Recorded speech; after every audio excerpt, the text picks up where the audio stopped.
à tous sur ma chaîne Naomystique. Donc aujourd'hui je vous retrouve pour vous parler à nouveau avec Ordairis.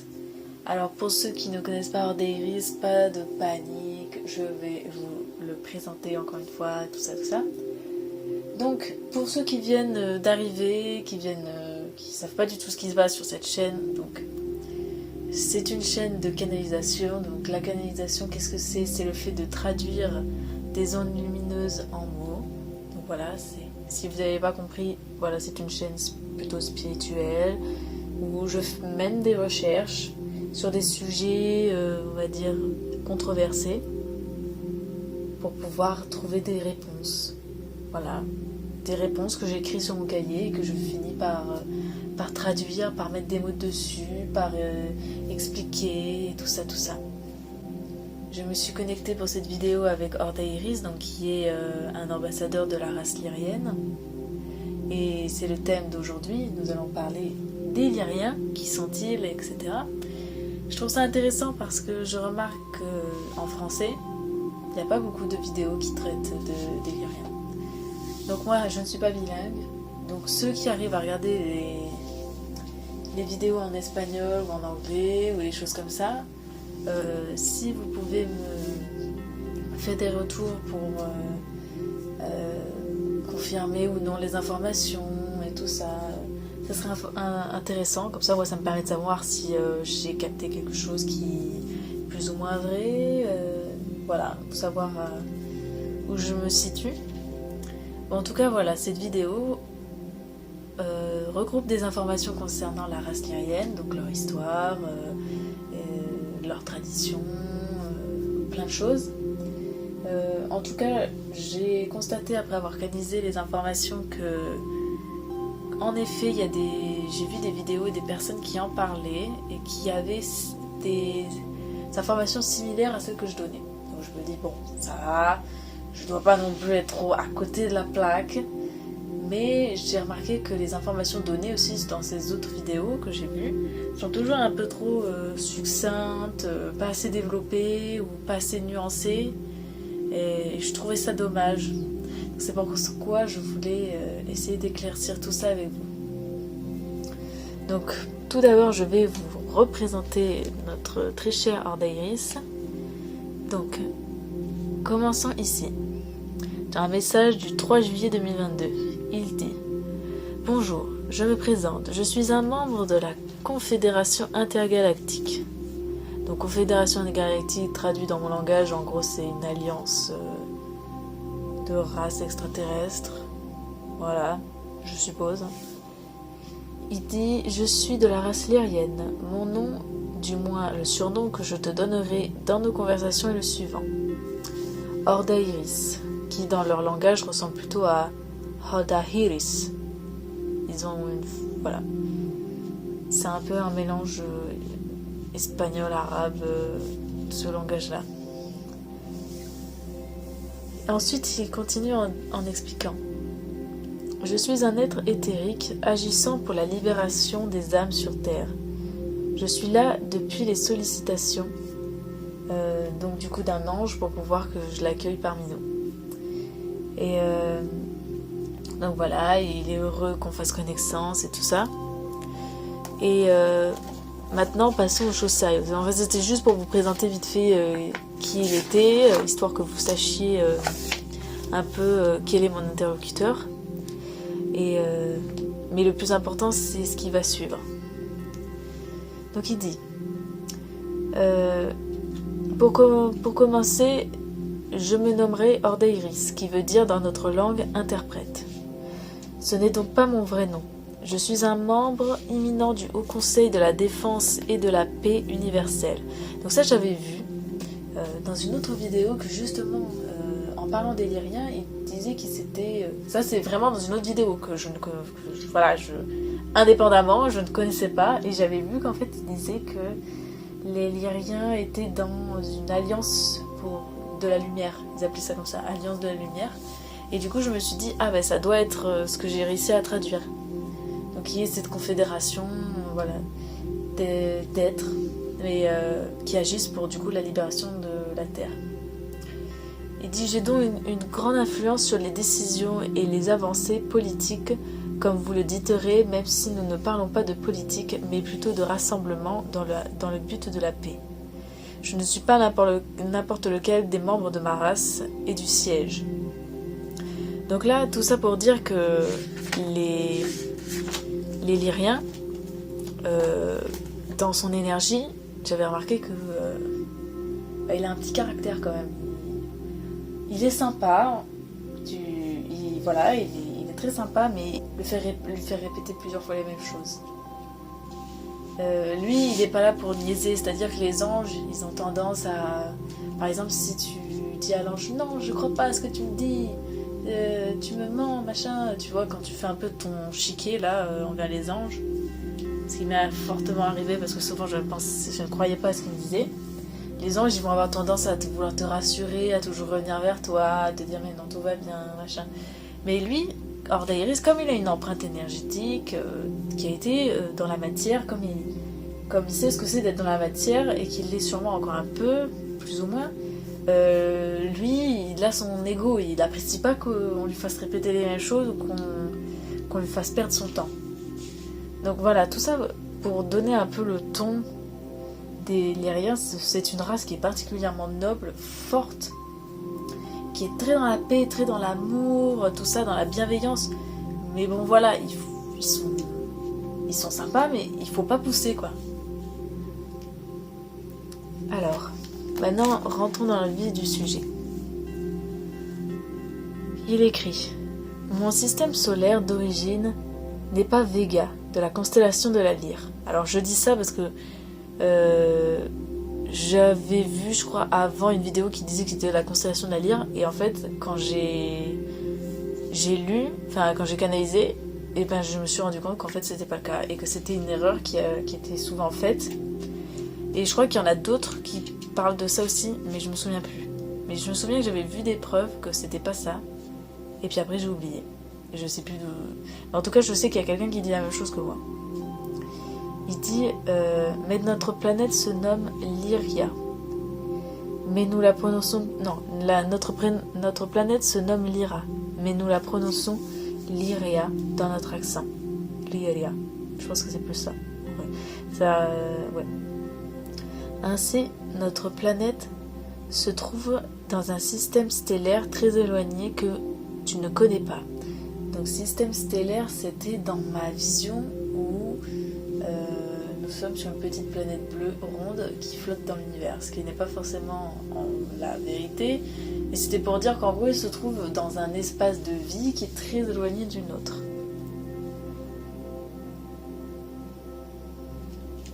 Mais en faisant des recherches, tu trouveras...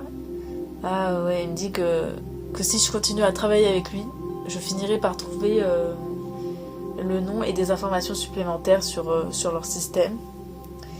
Après, il me montre une carte. Celle-ci. Non, comme ça plutôt, pardon. Alors ils disent...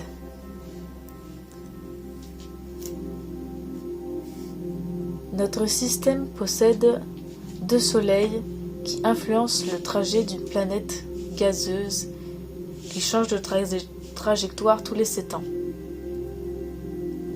Donc, ils ont 2 soleils, donc celui-ci et celui-ci, qui s'appellent Ekon et Oshunda. Et ça, j'avais vu une vidéo qui donnait les mêmes noms et qui était à peu près d'accord là-dessus. Ensuite, autour de ces étoiles, il y a plusieurs planètes qui gravitent et elles sont pas toutes sur le même axe. Donc ça voudrait dire si on admet que les Lyriens se trouvent sur un espace Terre, ça voudrait dire que sur leur espace Terre, ils ont 2 soleils qui tournent et que leurs planètes ne se trouvent pas dans les mêmes axes. Je pense nord-sud, je pense qu'ils ne se trouvent pas dans les mêmes axes et des unes des autres. Voilà. Donc ça, toujours, c'était avec mon ancienne vision, donc il faut adapter.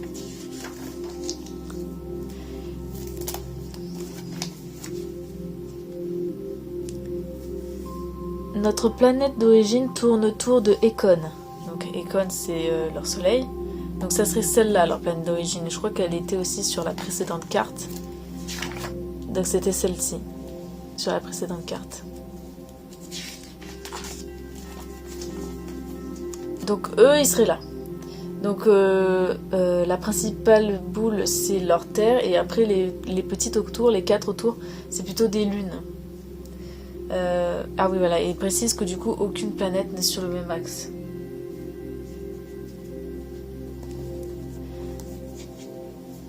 Ils disent: notre planète est celle-là. Celle qui est entourée de jaune. Donc sur la précédente. C'est une aura de protection que les planètes qui vibrent l'amour créent autour de leur ciel. Donc c'est-à-dire qu'il a symbolisé ce rond jaune qui serait une aura protectrice qui serait typique des planètes qui sont dans l'amour et qui seraient protégées. Donc ça serait un peu donc l'endroit où ils sont. Hein. Et ils expliquent qu'ils ont donc 4 lunes et donc 3 qui tournent un peu sur le même axe. Et voilà, il explique que ça c'est l'Ira. Mais il semble que sur leur lune, je ne sais pas s'il l'a dit ici, mais il semble que sur leur lune, il y a des colonies lyriennes qui étaient installées aussi. Alors je ne sais pas exactement ce que c'était, si c'était, je sais pas moi, des bases scientifiques ou quoi que ce soit, mais en tout cas je sais qu'ils devaient probablement avoir de leurs colonies là-dessus.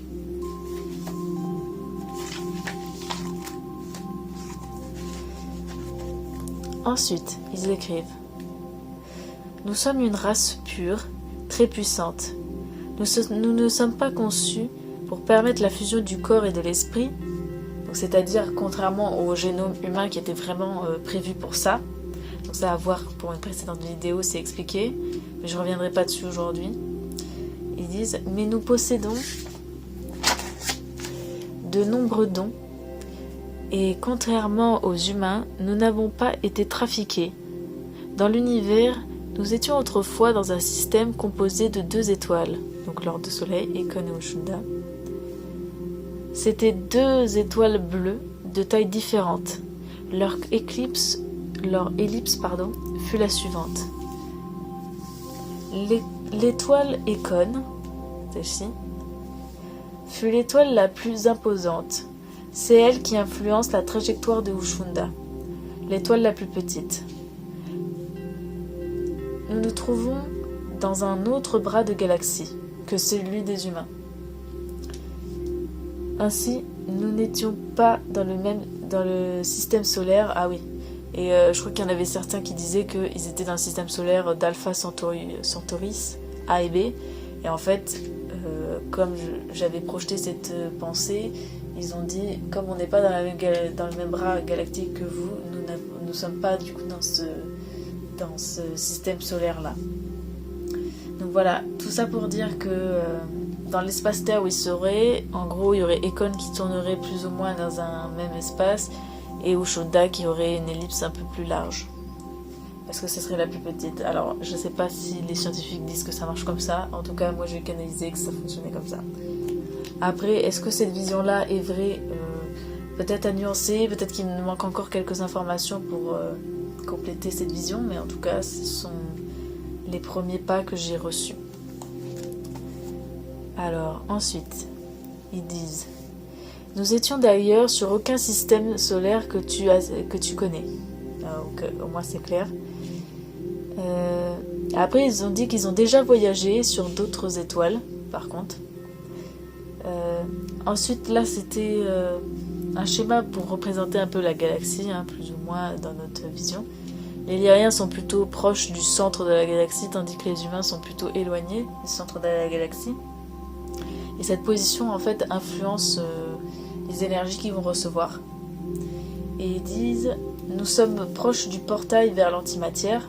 Donc c'est pour reprendre une vidéo précédente où j'explique tout ce que c'est. Mais là, juste pour dire que c'est une ouverture vers un autre monde, plutôt de l'esprit. Ils disent: ainsi nous bénéficions de hautes vibrations d'amour qui nous ont permis de nous développer rapidement. développer rapidement dans le sens où ils sont plus coincés dans des énergies de bas ou de guerre, enfin, c'est-à-dire de guerre, de bataille belliqueux et tout ça. Eux, ils ont évolué assez rapidement et ce qui leur a permis de ne pas rester à ce stade-là que nous, les humains, nous sommes encore, par exemple. Ils disent parce que vous, les humains, vous faites partie du coup de cet état-là, de cet état un peu de guerre. Et ils disent que c'est des états qui sont un peu... voilà, c'est le bas de la corbeille, on va dire, qui ont cet état-là de guerre. Parce que toutes les autres races parviennent, au fur et à mesure de leur évolution, à devenir moins belliqueuses et plus dans l'amour. Donc ici, ils parlent de leur planète et ils expliquent. C'est une planète terrestre, donc terrestre, c'est-à-dire que c'était pour faire la différence avec céleste, c'est-à-dire que c'est vraiment matériel. C'est une planète terrestre très grande et très riche. L'abondance était le maître mot. Nous en prenions soin comme une déesse. Nous avions par ailleurs beaucoup de rites et de célébrations pour la planète. Donc planète ou espèce de vie. Au départ, le mot Liaria, oui, signifie le rocher, la maison, l'endroit, le point de repli, chaleureux. Le terme a évolué vers Lyra pour dire le nom de la planète des Lyriens ou le rocher de provenance. Ensuite, je vais passer sur mon autre cahier où j'ai écrit la suite des mémoires. Donc ça, c'est pas un cahier aussi joli que l'autre, hein, malheureusement, j'ai pas toujours le budget pour acheter un beau cahier, mais bon, tant pis. Là, en tout cas, on passe sur des légendes qui sont plutôt intéressantes, je trouve. Et comme j'avais plus d'expérience à ce moment-là, j'ai eu plus de facilité, on va dire, à développer le savoir et à essayer de vraiment l'adapter. Du coup, ils disent « Aujourd'hui, je vais te conter une histoire qui a marqué des siècles entiers de civilisation lyrienne. Parmi les Lyriens, il y a toujours une croyance que l'univers et le ciel étoilé est le poumon de Dieu et qu'il respire un souffle et que son souffle divin de vie traverse la matière. Les Lyriens est un peuple libre qui, malgré leur grande tranquillité apparente, sont des aventuriers et de grands et nobles guerriers. La paix est la plus grande gloire d'un peuple, d'une nation et d'un gouvernement, selon eux. Mais je pense en vrai ça pourrait être une vérité générale, mais malheureusement ce n'est pas le cas sur Terre. Ils disent « Leur lien avec le ciel leur permet, depuis enfant, c'est-à-dire depuis que leur incarnation est enfant, de ressentir la vibration, le battement de la vie autour d'eux. » Le battement, un peu, j'avais comme la sensation que la vie, comme si il y avait les battements du cœur en fait, et que tout autour d'eux, dans la nature, et que ça, ils sont connectés à ça, qu'ils le ressentent. Ils ressentent la vie autour d'eux. Ils disent, leur grande intuition leur permet de croire à l'amour unique qui les complète en tant qu'être.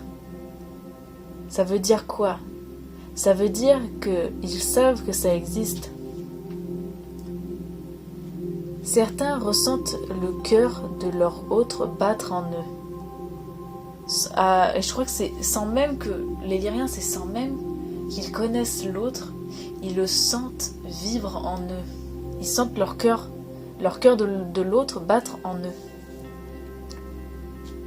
Ils savent qu'il ou elle existe et sont prêts à voyager aux confins des cieux pour le ou la rejoindre. Cela fait partie des plus nobles destins.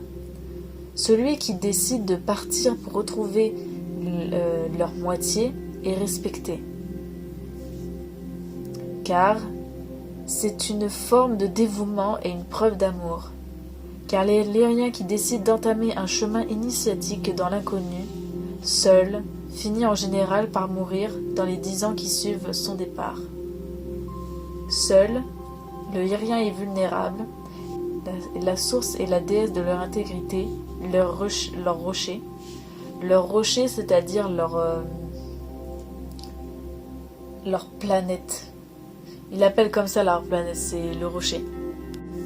Et donc du coup, quand ils ne sont plus en contact avec ce rocher, cette maison en fait, ils n'ont plus leur énergie vitale et c'est pour ça qu'ils meurent en fait aussi rapidement.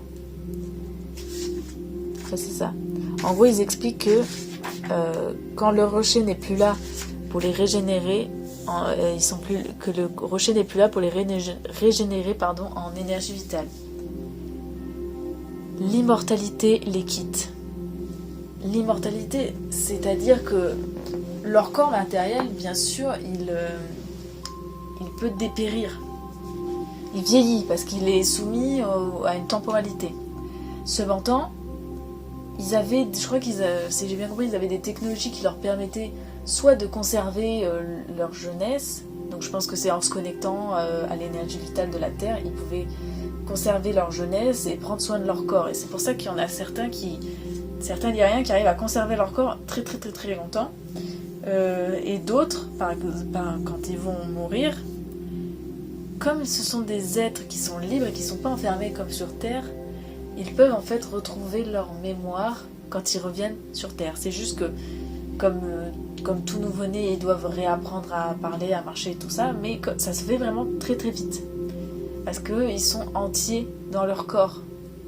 C'est-à-dire leur âme est entièrement investie dans leur corps.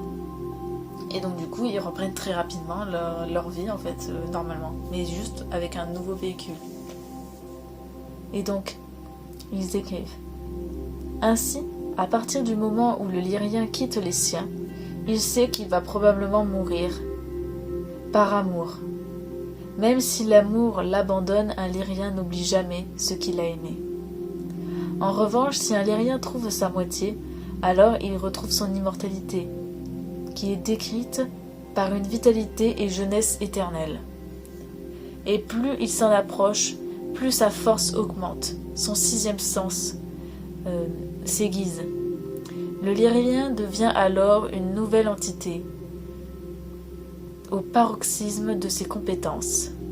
C'est pourquoi le Lyrien est loyal et fidèle à ceux qu'il aime, car l'amour et son partage offrent l'immortalité. Vibrer l'autre en soi par amour est la plus belle forme de vie pour eux. Après, il faut savoir aussi qu'il y a eu une guerre qui a conduit à l'extinction du coup pratiquement l'extinction, même s'il en reste des colonies un peu partout, mais du moins qui a détruit le rocher des Lyriens, et du coup qui était leur source de vie. Et ils disent leur source de vie fut détruite pour en récupérer des particules, minéraux et métaux précieux. L'énergie de cette planète a produit en implosant a ouvert un œil du cosmos vers l'univers de Nacre et des entités sont entrées dans la matière, bonnes et mauvaises.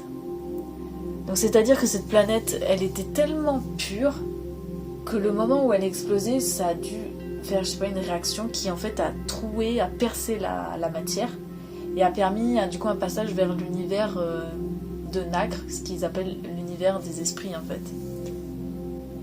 Donc perdus, les Lyriens survivaient et créaient d'autres colonies sur des lunes et des astéroïdes avant de trouver des foyers au sein de d'autres peuples éveillés.